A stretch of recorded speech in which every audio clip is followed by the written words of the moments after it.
Митинг в Берлине начали с сильной песни «Урал-дагы», песни о горькой чужбине и мечте возвращения на родину. Ее исполнила солистка Европейской хоровой академии в Герлице Майре Паша. Вместе с хором они также исполнили национальные гимны и другие крымско-татарские народные песни. На митинг, посвященный Дню памяти жертв депортации крымских татар, собрались более 100 человек, среди которых были представители разных национальностей. Сначала дедушку отправили в Ивдель-лагерь, в Сибирь. В 1944-м выслали папу, всю его родню, всю его семью. Я пришла к Бродобурским воротам в Берлине почтить память своих дедушки, бабушки, мамы и папы, которые были в 1944 году насильно депортированы из Крыма, из своих домов в Узбекистан, Таджикистан. Скрипач симфонического оркестра в Берлине Тимур Бахабов исполнил всеми любимую крымско-татарскую народную песню «Эй, Гузель Кырым».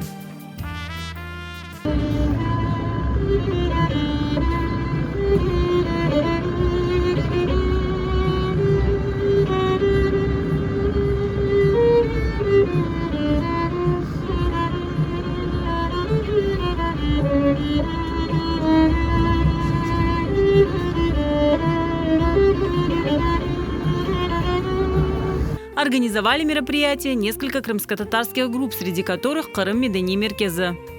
Это день депортации крымских татар. И нам очень нужно это знать и в Германии.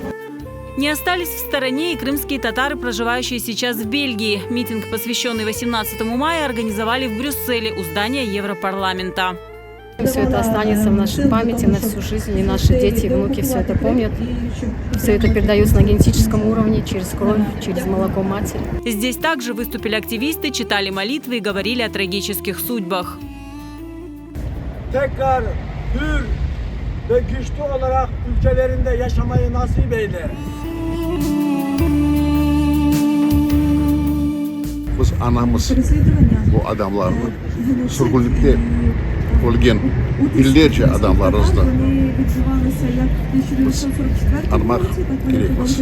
Когда говоришь про 18 мая, всегда вспоминаются глаза своих бабушек, дедушек, когда у них на глазах слезы, и ты тоже понимаешь, что они пережили.